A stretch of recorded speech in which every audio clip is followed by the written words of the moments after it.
What up, guys? Today we're going to be talking about how strong is Sailor Moon from the Sailor Moon franchise. I will be covering the anime version in this video, and in my next video, I'll be covering the manga version because they're somewhat different. And the reason why I say somewhat is because the original series does deviate from the main story a bit. It does have the same arcs and the same kind of story structure, but the way they handled the story was a little bit different, kind of like the Dragon Ball Super manga compared to the Dragon Ball Super anime. It's the same thing, but it's also kind of different. But they also did make a remake to the show called Sailor Moon Crystal, which did fix up a lot of stuff and was more closer to the manga itself. But I still think the manga is a little bit different. So that's why I'll be making a separate video on the manga itself as a whole. But in this video, I will be covering the original series and the newer one. But in the newer one, I'm only going to focus on the last movie with Galaxia, and all the other feats I'll be using from the other arcs will be from the original series. And the reason why I say that is because even though it does follow the manga a little bit more and the story does deviate a little bit, the feats were pretty much the same. So it's no point of using those also. So I'll just be talking in circles at a point. And for the manga, I'll only be focusing on the last arc because the other previous arcs were also pretty much around the same, at least when it comes to feats. So we're going to be just covering the final arc because that's where things are a lot different and we can get better, power scaling feats from there. So we're going to be going through that. Also, before I get into it, I just want to give a big shout out to a new subscriber by the name of Rightfully. So big thank you to you. But what I'm trying to do with these videos is the whole point of these videos is the fact that I keep on hearing from people in the, anime community or outside the anime community, whatever, saying this character or that character is the most powerful character in fiction or one of the most powerful characters in fiction, whether it's talking about comic books. And I have covered some comic book characters and I might get back into them soon. But for right now, I want to focus more on the more powerful anime characters because I do hear a lot of people saying this character could be Goku or that character could be Goku or this character can, solo, the Dragon Ball verse, or that character could solo the Dragon Ball verse. We always hear these kind of statements about how powerful these other characters are in anime and how they could easily beat Goku or the other Dragon Ball characters or just how powerful they are in general. So I wanted to go to their stories to see how powerful they actually are and actually go through their feats. And Sailor Moon is one of those characters I definitely wanted to do that with because they keep on mentioning the fact that she's stronger than Goku, she could beat Goku, she's above Goku throughout even before Super, they're like, oh, Goku can't beat her, she's stronger than him. And then even with Super and his power scale getting up far higher, they still think that she would beat him. So the whole point of this video, what I'm going to be going through is 3 points, main points I want to see and I want to convey to you guys to show you through the feats. One is she immortal? Two, is she above universal? And three, could she beat Goku? So I'll be talking about those 3 things while I'm going through the feats, and I will be talking about that specifically in the end of this video, concluding for this video. But that will be specifically talking about the anime version, not the manga version. I'll do the same thing in the manga version. So just wait for that. So yeah, let's get into it. Now, in we skipped the first arc because or the first season of the show because there wasn't really anything impressive. So in the second one, we got these guys called the Dark Moon, people, whatever, and these guys were aliens that were against the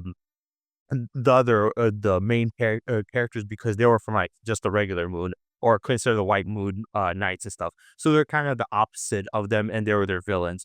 As they came, one of the guys was attacking them, and to try to get out of there, he was using this weird wand thingy to attack the Sailor Moon, Sailor Guardians. As he was attacking them, they kind of were overpowering him. So to get out of there, he basically activated the wand and threw it on the ground.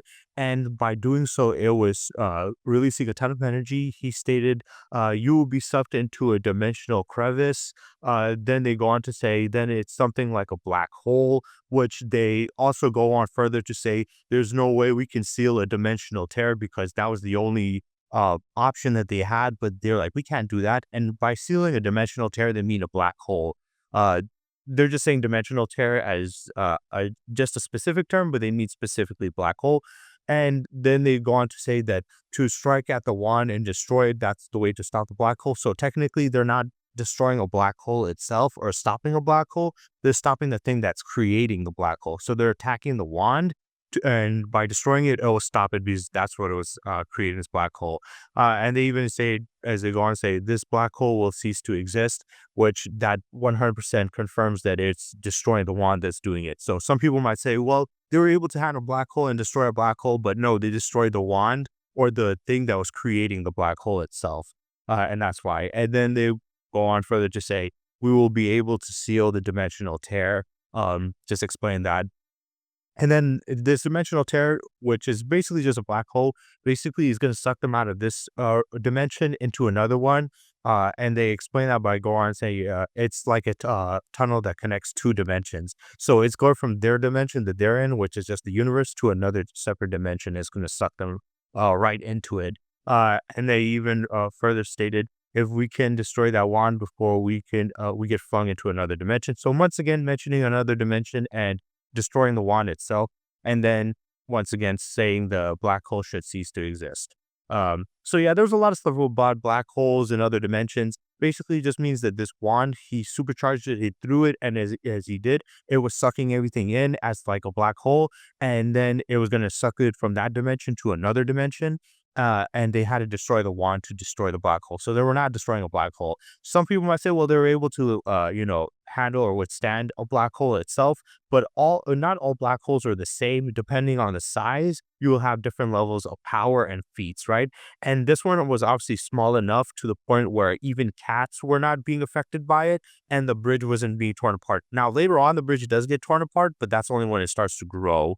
But at this point, it wasn't. So for them being able to survive it doesn't mean that they're on the level of an actual, like, a massive black hole. It's just like a mini small black hole. They're on that level, and that small black hole wasn't even that powerful. The gravitational pull wasn't even strong enough to destroy the bridge until well after. And it's not like they destroy the black hole, they just destroy the wand. And people here, whenever they hear dimensions, they go crazy that, oh, it just means it's going to transport them to another place. It is in, like, a higher dimension. But then they meet the prince that they were fighting against, and he says, I can control time, space, and energy as I please. Now, some people say, whoa, he must be really powerful if he can control time and space. The reason why he can control time and space, and they explain it in this show, is there's this key that allows them to go through this hallway or this doorway through time and go back and forth. And Sailor Moon actually has a daughter. Her daughter basically goes from the 30th century to the 20th century. And she uses this key because apparently something happened to the planet. It froze, and all the people, like, on Earth, a lot of people died, and a lot of the Sailor Moon characters got frozen and stuff. And as they got frozen, they got they broke out with their power, and they went from the 20th century to the 30th century. So that's how they got there. But yeah, him controlling time and space, his kingdom, he's trying to take over the Crystal Kingdom, which was the new kingdom that came out about after the Ice Age by Sailor Moon herself, and they had the time key there. So he was basically controlling that place, and that's what it means by I can control time and space, due to the key itself. Not that he has the powers of time manipulation; he can warp through time itself. And then he goes on to say, I can obtain any planet, any dimension. Once again, that's very impressive to be able to control any planet or any dimension. But that doesn't make you on that level. It just means that you can, at least conquer that place. So that's the end of that arc. Then they go to the next one, which they have a new enemy called the Death Busters. They explain where they're from. They say invaders from a universe in another dimension. So they're from another universe in another dimension. Obviously, if you're from another dimension, that's a separate universe itself. Even if it's a pocket dimension or a pocket universe or whatever. Dimensions, when you go to a different dimension, technically it's its own universe, even though it might not feel like it. Some people say, well, dimensions are their own thing, but they are still universes. So that's what they mean. And the whole purpose of the Death Busters, as explained by Sailor Pluto, was the destruction of the world. So they're basically planet level threats, making them most likely planet busters. Now this doesn't make all the enemies planet busters. It's only the final boss that they're trying to bring out is the planet buster. The henchmen themselves are not on that level. But we see another character that is stated to be planet level, and that is, Saturn. Sailor Saturn is one of the more powerful ones, and she was one of the ones that were actually afraid of in this arc. They were trying to prevent her resurrection, because her coming into being was apparently, as at least a Sailor Guardian, would mean the destruction of the entire planet. And she does kind of confirm that as she goes on to say, because I have the power to destroy planets. So she is a planet buster. So this is where we got to the planet busting feats. So yes, the characters, at least Sailor Saturn is a planet buster, and the villain that came there was a planet buster. Sailor Moon, the rest of them weren't at this time because they were weaker than her. She was the more powerful one, and that was specifically her power. And they couldn't stop the big threat except for her. So she kind of was gonna destroy the big threat because the big threat was gonna destroy the planet and go on to other planets, and she wanted to prevent that, so she was gonna destroy them, but that would have destroyed the planet. Now that is really impressive, but the problem with her having the ability to destroy planets for her specifically is the fact that yes, she can destroy planets with her power, but that also kills her, because is just too much. So yeah, she does have the power to destroy planets, but she also gets killed by it. So it's pretty much like if she destroys the Earth, she'll be dead afterwards. So it's like a one-time thing. So it's kind of impressive, but it also has a massive drawback to it also. But she tries to almost do it, and then Sailor Moon helps her prevent her from completely killing herself, but they do weaken the enemy, and then they ended up destroying the enemy, obliterating her. As Sailor Moon goes into her Super Sailor Moon form, and she goes into that form by getting the energy from all the other Sailor Guardians themselves. So that was a planet level feats around there, and that was like the third arc that they had. The fourth one, there was nothing really impressive, but I would put them all around planet level at that point. But prior to that, this is where we get the actual first impressive feat, where there's planet level stuff, and that also showcases that even though they dealt with the black hole was obviously not the level of just a regular black hole, because a regular black hole close by our planet would have torn it apart easily. Black holes are easily beyond planet level, right? But that thing didn't destroy even barely destroy the bridge. And then we get into another arc later on where there's a bigger threat and the characters get even more powerful. Yet the biggest threat and the biggest feat we have is a planet level feat, which would pretty much mean that black hole would have been below planet level. So even though it was a black hole, it was not a planet level destroying a black hole even. So it's not as impressive. Um, then we go on to the final arc with Galaxia, and this is where, like I said, where the more impressive feats come in, where we start hearing more stuff beyond planet level. We hear stuff around like galaxy level and stuff. As she goes on to say, "When I have every star seed, I will become the true ruler of the Milky Way." And then Sailor Pluto also explains that there's an evil emerging throughout the entire Milky Way. And she goes on to say, an evil energy that sucks the life from stars. And we do see the galaxy being affected as this dark cloud comes over and covering it.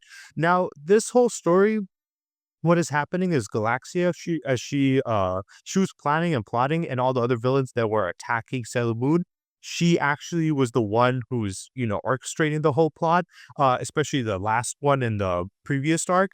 She basically freed the last villain to attack them. And she was doing this to, collect star seeds throughout the galaxy. Now, star seeds are just these energy stuff with inside people, and it can be drawn out from them. So she's basically drawing out their life energy and creating these star seeds. And we get a little bit more of explanation on how star seeds work and what they are, but they're not actual stars. It could come from stars, but it mainly comes from people, and it's just their energy signatures. So everybody has their own. The Sailor Guardians have the most powerful ones. Those are like the specific star seeds. Then there's like guardians of certain planets, which in the show they have Tuxedo Mask, who is the husband of Sailor Moon in the future, and he's the Earth's guardian and the Prince of Earth. So he has a specific golden star crystal that's specific to this place because he's a protector of Earth. So they have their own unique ones, but also regular humans have star seeds. It's just not that impressive. But we have here her talking about trying to rule the galaxy. Also, her henchman said we've ruled 80% of the galaxy and took 80% of the star seeds, so lives from different planets. So she's basically threatening the galaxy and threatening to rule the galaxy. And they even talk about the energy and the evil that's going to affect the galaxy and put a big threat on it. After this, we have one of her henchmen using this one crystal thing, and once again, uh, she loses just like the other guy. She loses, and she uses this thing to activate it. And once again, as it is activated, it states this is a black hole. And she says it's a dimensional tear. And then she throws it to basically suck everybody in and kill them. And it was going to destroy the entire school and suck everybody in. And it was being a danger and threat until there was another character named Chibi Chibi. And Chibi Chibi is a specific character I will mention a little bit later because her secret identity is actually very important and her reveal is also important. But as this was happening, Sailor Moon was the girl stole Sailor Moon's star crystal, which was her life energy, turned into the crystal form. So it ended up killing her. And as she was dying, the rest of the Sailor Guardians were attacking the henchmen. And the henchmen, to get out of there, she threw the crystal to create the black hole, and it was sucking them all up, and specifically Sailor Moon's, dead body. But Chibi Chibi jumped in with this weird little furnace thing. She put it up to the sky. As she did, she was able to destroy the black hole, and the other girl even states she eliminated that black hole. Now, once again, being able to handle or destroy a black hole would be impressive, but it depends on the size. This one was definitely smaller. It would be at most like maybe throughout time it would be a planet destroying type of thing, but at that point it wasn't. So I wouldn't scale it to beyond planet level. I would put it actually below planet level until a certain amount of time passes, and then it would have threatened the planet. But Chibi Chibi was able to destroy it prior to that. So I wouldn't really put it as anything too impressive, but I put it in here because whenever people hear black hole, it's really impressive. But there's more to it than just, oh, it's a black hole. That means that it's star level or whatever. At the very most, it could be just planet level. Now, after this, we have this alien princess who's from another planet, and she apparently in the story, there's not just the Sailor Guardians from like Earth. There's Sailor Guardians from all other different planets. They have their own, and those Sailor Guardians are representatives of the specific planets within their solar system. So in R1, they have besides Earth, they have Sailor Moon, Jupiter, Venus, Mercury, Saturn, Pluto, Neptune, and Uranus. Surprisingly, they have Pluto, which Pluto is not even considered a planet anymore, but this was the 90s. But they have all these Sailor Guardians that are representatives of the different planets in our solar system, and then they have ones for different ones. And she's the princess, she's the queen or princess of another planet. And she starts to explain what's happening with Galaxia. She goes on to say, Sailor Guardians are the reincarnations of planets.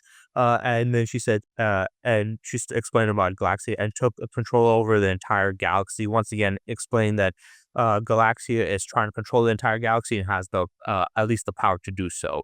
Oh, or no, this is what Galaxia was saying actually. Sorry.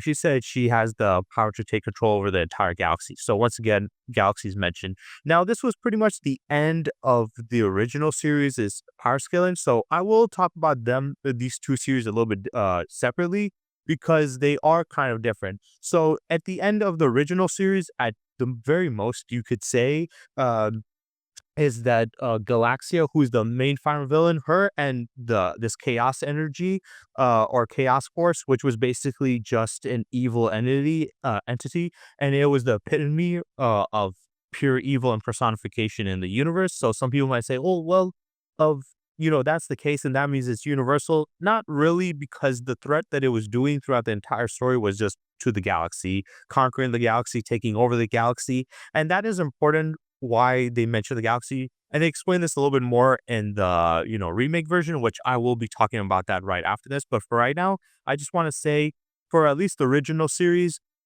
nothing in Sailor Moon would put them past galaxy level. They're nowhere near universal level. Before that, they were planet level, right? And then the final arc, we get some more impressive stuff, but mostly they're just around galaxy level. It just states, I'm going to conquer the galaxy. The galaxy is in danger.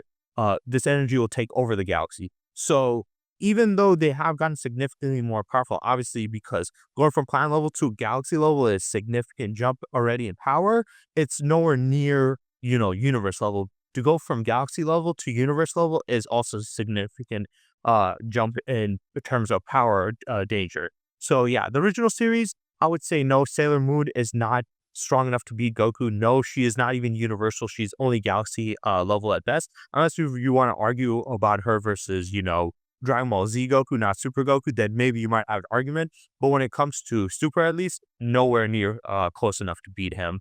Um, so yeah, I don't get that. Because people usually when they were talking about the original series, comparing her, not the remake, and she really doesn't match up to him in the original. Because in the remake, they ended it in 2023, and people have been saying this way before 2023. So it's kind of ridiculous in my opinion. Maybe they were talking about it from the manga though. But after this, we're going into the Sailor Moon Crystal, which I'm gonna be, like I said, focusing on the final story arc, which is a movie, and this is them fighting against Galaxia again. As we go on, they talk about what happened in the past with both Sailor Moon uh, and um, and Tuxedo Mask when they were getting married and stuff like that, and they were combining their love and stuff. Their love was able to create a shining form of light. And they go on to say the power of the planet's light transcended time and space, was transmitted throughout the galaxy. Now, once again, when you hear transcending like time and space, people think that means that they're 5D or above 5D, that they're this and that.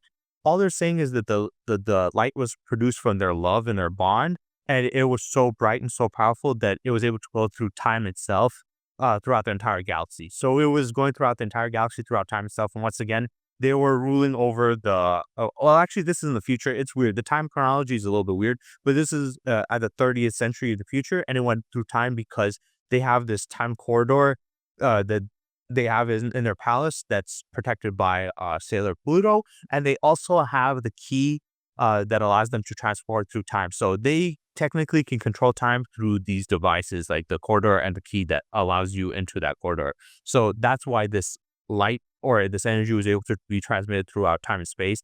And a lot of people, like I said, would use this as an argument to state that their power is equivalent to, a power that can transcend time and space and go throughout, all that. But it only went throughout time, through the future, and to the past of the galaxy as a whole. Only the galaxy, though.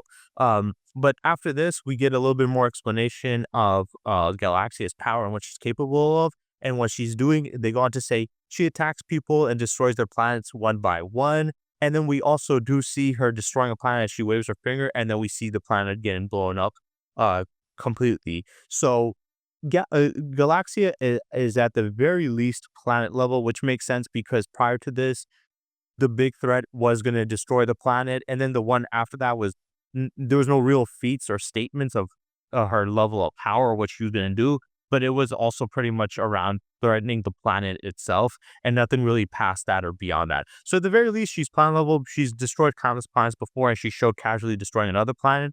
But once again, going from destroying a planet to destroying a galaxy is two significantly different things. So after this, they go on to explain where she's at, and they say at the center of the galaxy, as the rest of the Sailor Guardians are going there to go fight her.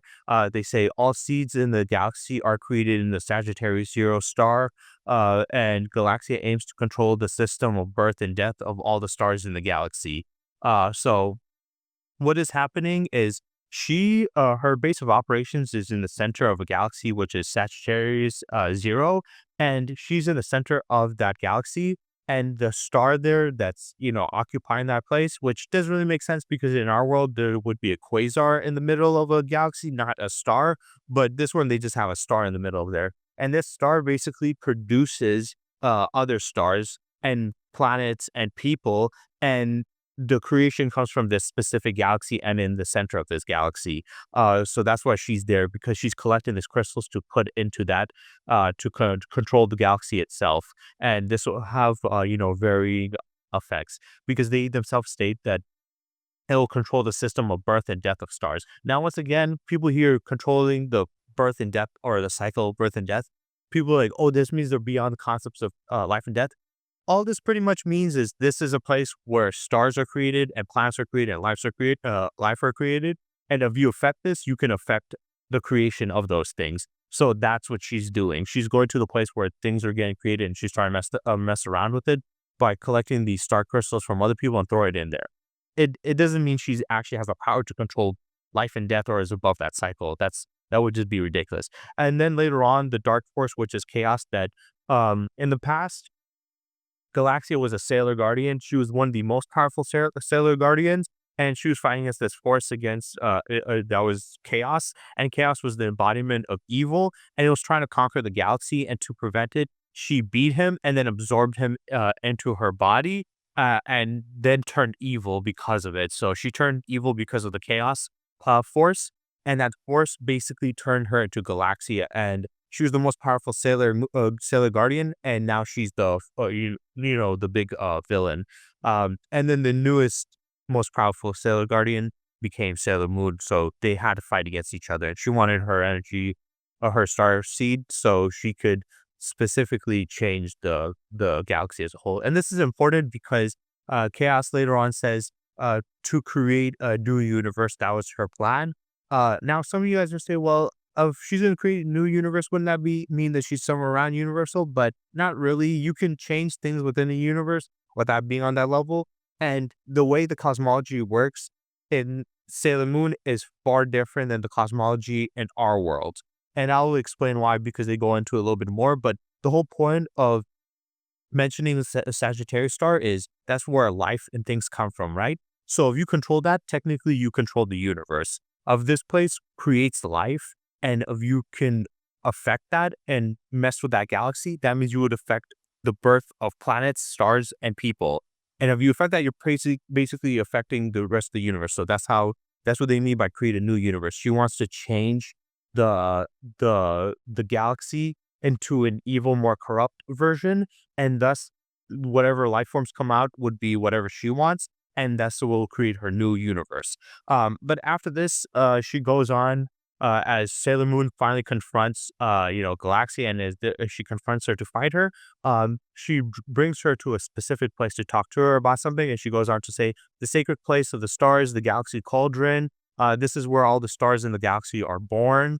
And then she goes on to say, this is the most sacred place in the galaxy. And that was basically her explaining what is happening. So she basically says that in the center of that galaxy and the place of the sacred stars is the galaxy cauldron. So this galaxy has this thing called the galaxy cauldron, which basically the reason why it's a cauldron is it takes star seeds and then it forms those star seeds into either stars, planets, or people, and then it creates life outside of it. So it takes them in and then it creates them and then it brings them out. So it's just like a production factory. The galaxy cauldron is a production factory for all planets and stars and people and within it. So that's all it is. It just creates things. And she herself stated to create all the stars born in the galaxy, and then stated is the most sacred place in the entire galaxy as a whole, which is the Milky Way galaxy and stuff like that. And then as this was happening, she was trying to affect it. And Sailor Moon, she kind of was in a bad position because now she's like, well, how am I going to stop her? The only way I can stop her is by destroying the galaxy cauldron. And that's what Chibi Chibi was telling her. Like, you have to destroy it. You have no other option. And she goes on to say, if the cauldron disappears, no more stars will be born. And someday the galaxy will disappear. And we see the effect that it would have. So she's saying that I get it that Galaxia is trying to affect the galaxy cauldron and the galaxy as a whole and change it and corrupt it for her own use. And I know that the only way to stop her from doing that is to destroy that said galaxy cauldron, thus destroying the galaxy itself as a whole, or destroying the production in that galaxy as a whole, which would end up stopping the production of stars, meaning everybody would be screwed. So she's like, well, on one hand, Galaxia is going to affect it and change it. And the only option I have is to destroy it. But if I destroy it, that will stop the production of stars. And if that stops the production of stars, then life would stop. And then, the galaxy as a whole would die out and disappear. But to prevent this, she actually realizes that she doesn't have to actually destroy the galaxy cauldron or the galaxy as a whole. She could actually affect it in a different way. So she uses her power in a different means. So what she decides to do, instead of destroying the galaxy cauldron, thus destroying the galaxy as a whole and, affecting it, because it will stop the production of the stars. She wants to purify it. So she jumps into the Galaxy Cauldron herself and releases her energy. As she does, we see it go from dark to going back to blinding, like yellow and glowing. So she basically, Galaxia, with the power of chaos, infected the galaxy, corrupted it, turned it evil. She jumped in there and then used her own light and starlight to basically purify that corruption and then turn it good. And as this happened, we have Chibi Chibi, transforming and changing her form and showing who she truly is. Apparently, she was Sailor Moon in the future. Sailor Moon gets this new power called because when Sailor Moon transforms, she has different forms. Her regular one is a Sailor Moon. Then she has Super Sailor Moon, which she gets the power from the rest of her team. Funneling their energy into her. Then there was Eternal Sailor Moon, which she got later on, and that was in the last arc. She obtained Eternal Sailor Moon, which was her highest form at that point. And the one that she's fighting against Galaxia in, is her Eternal Sailor Moon power. But the one that Chibi Chibi is which is basically the future Sailor Moon, and she's in her final form, which is called the Sailor Cosmos. So she has Cosmos energy, and she's the final version of her. So she goes from Eternal to Cosmos, and then she ends there. So Chibi Chibi was the one from her in the 30th century, where she's from the 20th century, and because there was like, she was frozen and stuff. And what happened is she explains that she apparently ran away from this fight because she didn't know what to do, so she ran away. And she came back as she transformed into a little girl version of herself, to come back and help out the Sailor Moon in the past. Because when she did it, she just ran away and she didn't fight back. And she realized she made a mistake, so she wanted to fix the things by coming back in a different form to help guide the past version of herself to make a better choice and see what she will do. Even though she obtained her Cosmos power, in her final form, she still wasn't strong enough to, beat Galaxia or beat Chaos or stop their plan. So she goes on to say after, Sailor, because at this point, Sailor Moon, who is in her eternal form, sacrificed her life by jumping into there. And Sailor Cosmos, since she's a different version of her from the 30th century, she changed her form to her original self. Yeah, it's a little confusing. I know it's a little jarring to understand, but that's just kind of how it worked. So as she's now gone, everybody's wondering, is she dead? And she says, your princess has been reborn along with all the others. And then she says, and she will return safely to the 30th century. So what happened was this moment here was very important and very integral to Sailor Moon's actual story in her arc, because this was the end of her being in the 20th century and the end of her life, technically. So what happened was Galaxia took the star crystals from everybody on Earth, killing everybody, killing all the other Sailor Guardians, and Sailor Moon and Chibi Chibi were the only two ones left. And at the end, what happened was Sailor Moon, she sacrificed herself inside the Galaxy Cauldron to save the galaxy and save all the other life and the production of new life, because it was going to be coming out as an evil corrupt form. So to prevent that, she basically sacrificed herself and purified it.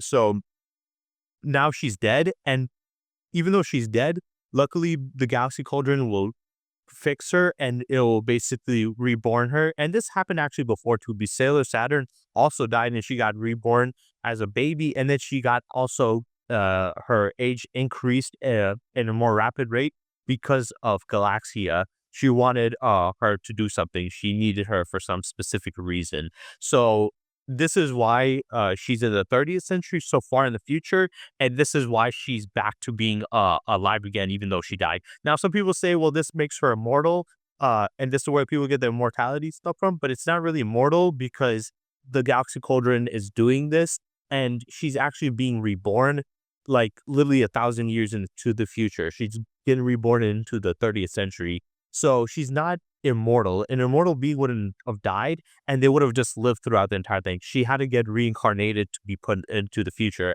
and she could most likely still die in the future at some point. And she even said she will return safely to the 30th century. So yeah, she is not immortal. I think people misunderstood what happened here, and they thought that that meant that she was immortal. But in reality, what happened is she died in the Galaxy Cauldron, sacrificing herself to purify it.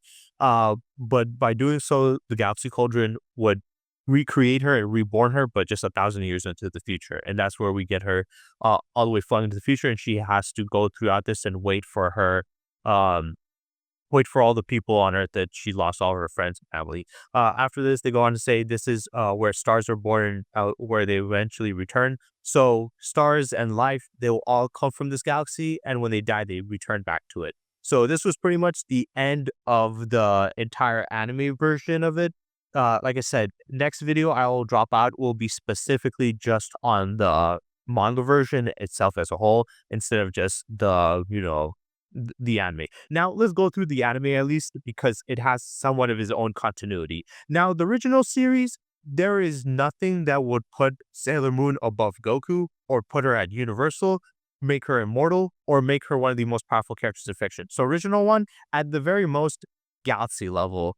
And I wouldn't even put her at Galaxy level because Galaxia, Chaos, and Sailor Moon actually, Galaxia and Chaos were only threatening the galaxy, and we're only going to conquer a galaxy. And Sailor Moon was only able to beat these galaxy level threats. So that would be at most galaxy level. I don't know where people got Universal from that, but that is galaxy level at best. So that would mean Galaxia would be at most galaxy level, with Chaos would also be galaxy level at most. And since Sailor Moon beat them, that would mean that she's also at galaxy level at most. I wouldn't put anything past that. So it would either be a galaxy level threat or a galaxy level buster. So that would be the highest I'll put her. Nothing past that. Now for the remake, it does go in a different direction and in a bit of a different direction. But the power scaling also does not upscale that at all either. The only thing we have more is talking about the galaxy and conquering the galaxy and controlling the galaxy and most likely threatening the galaxy or purifying the galaxy, which would put them directly just galaxy level. So I guess it's a little bit more better, impressive, but at the end, it's still just galaxy level. It's nothing really even beyond galaxy level because the entire time Galaxia was talking about threatening to control or take over, and Chaos was threatening to corrupt just the galaxy. And then we have Sailor Moon purifying the galaxy, meaning that her energy was able to transmit throughout the entire galaxy, which would make her galaxy level, but that also did kill her. So, yeah, nothing puts these characters really past,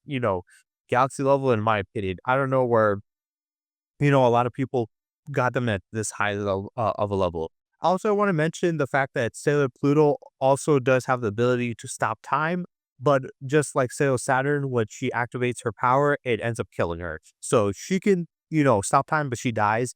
And Sailor Saturn can destroy a planet, but she also dies. And the highest level we've ever gotten was affecting, or at least maybe being able to destroy the galaxy. So galaxy level at best.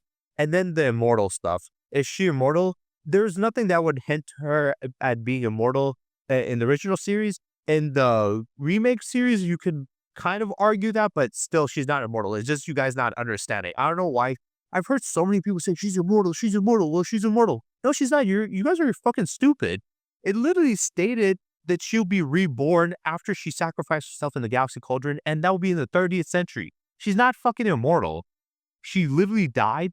The thing that she died in, which creates life, will recreate her back again, and that will be 1,000 years in the future. How the fuck is that immortal?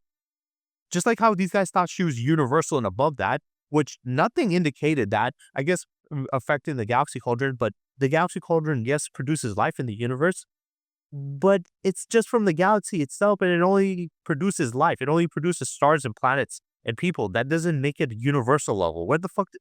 Some people are just stupid. I don't think they understand how power scaling works, or understand how feats work, or they just can't read properly, or just can't understand these stories. But at the very most, they put her at galaxy level, and the whole immortality thing, it literally stated that she was going to be reborn and just sent back to there. And it makes sense because the Galaxy Cauldron is the thing that creates life itself and produces it produces life. And whenever a life dies, it takes that life back into the Galaxy Cauldron itself. So it cycles life and death throughout that itself.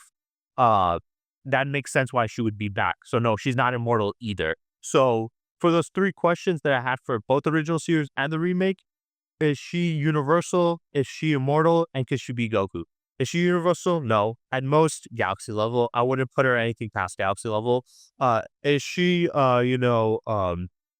is she immortal? No, she's not. The original series does nothing that indicated that, and even with the remake, at most you could just say is she can resurrect herself maybe thousands over hundreds of years in the future. But if she gets killed, most characters are not going to live that long. So it's like, well, she lost. She comes back 1,000 years in the future. She can't get a rematch. So she's not immortal. She just got reborn, and it never stated that she can live forever or that she cannot be killed. And then three, could she beat Goku? No, not even close. I don't know why people compare her to Goku. Stop comparing her to Goku. Stop saying she's anywhere near his level. And I'm not saying this as a Dragon Ball fanboy because I can admit of a character is powerful enough to a certain level. I've shown, feats for other characters that have put them at universal level or above.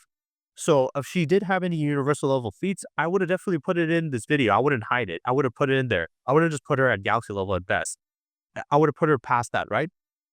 But clearly there wasn't any. And this was the final arc. This was the final main villain. And everything was just mentioned in Galaxy. And the only time they mentioned the universe was basically if you control this galaxy, which produces life from throughout the universe. Apparently no other galaxy does that, or any nebulas or any other stars or whatever. Only this one does it. That means you technically can, rule over the universe. It's like us saying, our planet is the only planet with life on it. So if you control, rule over Earth, that means you rule over the entire universe because the other planets and stuff like that have no life on it and there's no real effect. So it's kind of like that. Yeah. But even so, even if you rule over the universe, that doesn't make you on that level because Frieza was also ruling over the universe.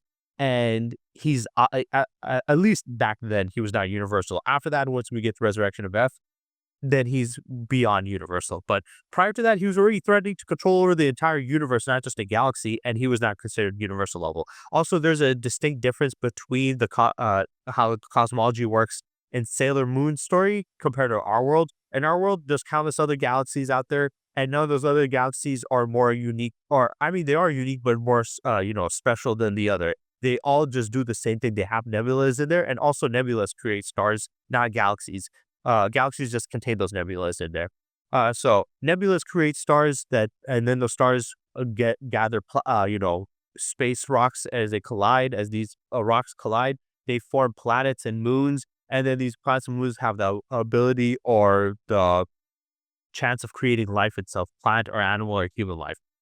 So yeah, it's completely different, and that's why certain things mean, work the way they do. So yeah, that's pretty much it for this video. There's nothing. I will be getting into the manga version soon, because I think that one is a little bit more impressive. But there's nothing really that puts her past that. So at the very least, the anime version of Sailor Moon is not on Goku's level. She's not universal and she's not immortal. So yeah, uh, that's pretty much it for this video. I hope you guys enjoyed and stay tuned for next time.